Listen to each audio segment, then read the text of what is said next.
filed a lawsuit in federal court against the President of the United States. The suit alleges that President Trump is flagrantly violating the Constitution, which explicitly bars presidents from receiving gifts or inducements from foreign or domestic government entities. Never in the history of this country have we had a president with these kinds of extensive business entanglements, or a president who refused to adequately distance themselves from their holdings. President Trump's businesses and his dealings violate the Constitution's anti-corruption provisions, known as the emoluments clauses. The framers included these two anti-corruption provisions to prevent foreign and domestic entities from seeking to influence the president by bestowing money or other things of value on him. Why did the framers include these clauses? It was all about corruption. As Alexander Hamilton wrote, one of the weak sides of republics, among their numerous advantages, is that they afford too easy an inlet to foreign corruption. The framers knew that government entities, foreign and domestic, would of course try to use things of value to influence or induce the president to do their bidding instead of that of the American people. And now we see it every day. My office window is just a few floors above where we're sitting today, and I can tell you that as I look out the window and see the tower of the Trump International Hotel, we know exactly what's going on every single day. We know that foreign governments are spending money there in order to curry favor with the President of the United States. Just one example. The Kingdom of Saudi Arabia, whose government has important business and policy before the President of the United States, has already spent hundreds of thousands of dollars at the Trump International Hotel. And that hotel is but one example of how President Trump's vast global businesses and that empire he has is entangled with foreign and state government interest. We are a nation of laws, and no one, including the President of the United States, is above the law. No one, not even the President, can be allowed to endanger our democracy and erode our faith in our institutions. But just as at the time they're needed the most, traditional checks and balances are failing us. First, by not divesting from his businesses, the president has chosen to put himself and our country in the situation we find ourselves today. And every time the president has spoken about drawing a line between his presidency and his businesses, he's walked his promises back. Second, the Republican-controlled Congress has wholly failed to fulfill its responsibility of serving as a check and balance on the president, and has thus far given the president a total pass on his business entanglements.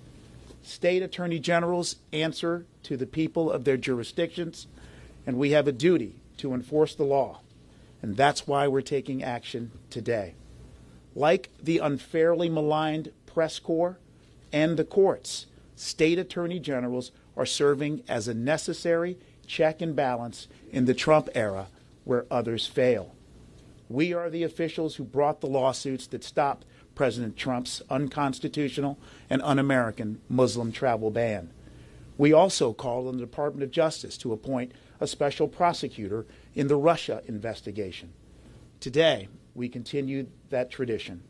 Attorney General Frosch will now speak a bit more about why the emoluments clause are so vital to the health of our democracy. Brian? Well, first, thank you very much, Carl. It has been a great collaboration with you and your team. We appreciate it very much. Thanks also to my staff and to Norm Eisen and his team. This case is about the right of hundreds of millions of Americans to honest government. Elected leaders who serve the people and not their own financial interests, are the indispensable foundation of our democracy. And the president, above all other elected officials, must have only the interests of Americans at the heart of every decision. Our constituents must know that a president who orders their sons and daughters into harm's way is not acting out of concern for his own business. They must know that we will not enter into a treaty with another nation because the president owns a golf course there. They must know that we will not change our trade policy because a foreign government patronizes the president's hotels or resorts, and that the president will not favor one state over another with millions of dollars of federal money because one state has given his business a tax break. Never in our history has a president maintained a domestic and international business empire where his personal interests are tangled up with the policy interests of our country, or where those personal interests could affect decisions about every aspect of American life, from national security to public health, from protection of consumers to protection of natural resources. It's unprecedented that the American people must question day after day whether decisions are made and actions are taken to benefit the United States or to benefit Donald Trump. The framers of the Constitution understood these dangers, and that's why they wrote the emoluments clauses. That's why they made clear that the president cannot accept a foreign emolument of any kind whatever. They anticipated the corrosive dangers of even the appearance of compromised government. The president's conflicts of interests threaten our democracy. It's that simple. We cannot allow the constant barrage of questionable activities to make us numb. We cannot treat the president's ongoing violations of the Constitution and his disregard of the rights of the American people as the new and acceptable status quo. Here's a little about what we know so far about what the president has done. He's pitched the Trump International Hotel to foreign diplomats and to government officials. He appears frequently at Trump establishments using his role as president as a marketing device to raise their public profile. He's paid by companies owned by foreign governments, including China, which lease space at Trump Tower. He continues to take money from foreign governments, including Saudi Arabia, India, Afghanistan, and Qatar, who own property in Trump World Tower and pay him charges associated with those properties. He doubled the fees at Mar-a-Lago after he was elected from $100,000 to $200,000. He hosts foreign leaders there using the trappings of the presidency to heighten its profile. He even promoted his resort on a State Department website and on embassy websites. He's pursued trademark protection in China for 10 years. He was unsuccessful the entire time. During his campaign and after his election, he indicated he might end the One China policy. But on February 9th, he met with the president of China, pledged to continue the One China policy. 5 days later, China gave him trademark protection. He doesn't appear to understand or care about these violations of the Constitution that he swore to uphold and protect. He flouts them. He brags about them, and as we now know from his tweets, he has little respect for the rule of law, and he has little respect for the court's ability to enforce the law. We do not sue the President of the United States casually. I wish President Trump had addressed these issues, these violations himself, but he has not, and they must be addressed and remedied. As Thomas Paine wrote in American Crisis, those who expect to reap the blessings of freedom must undergo the fatigue of supporting it. We're acting to uphold the Constitution and protect what is fundamental to our free and functioning democracy, a president who governs with undivided loyalty to the country and to the people that he serves.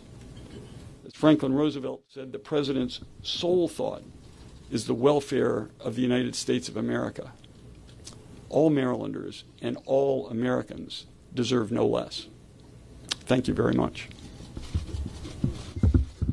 We're happy to take questions. Tom?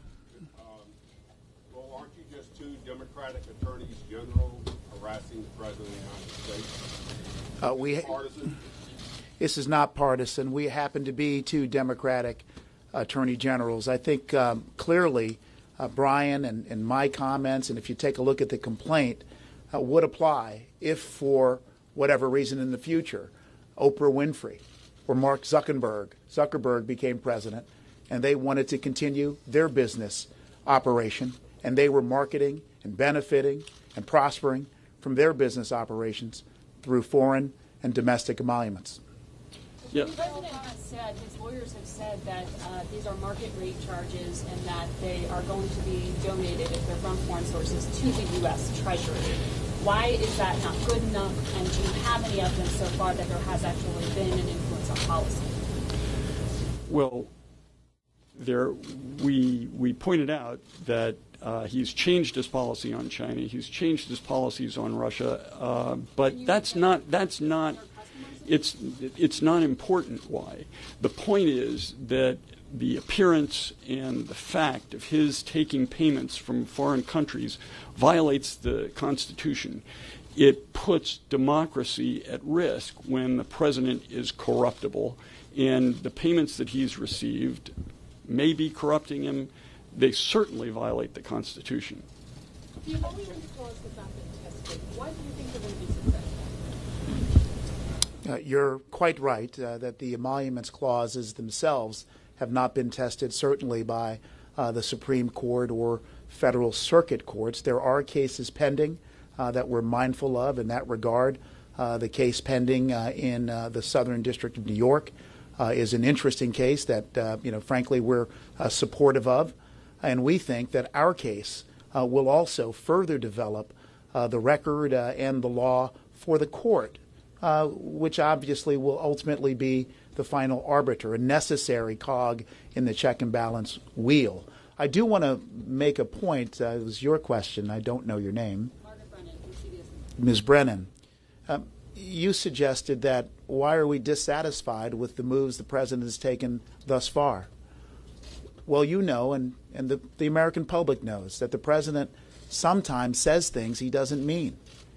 And the president, in regards to separating from his businesses, has said a lot. For example, he indicated that he would not receive any briefings on his businesses from his sons. Well, that was quickly changed, that his sons are now acknowledging that they're giving regular briefings to the president. A question about your locale.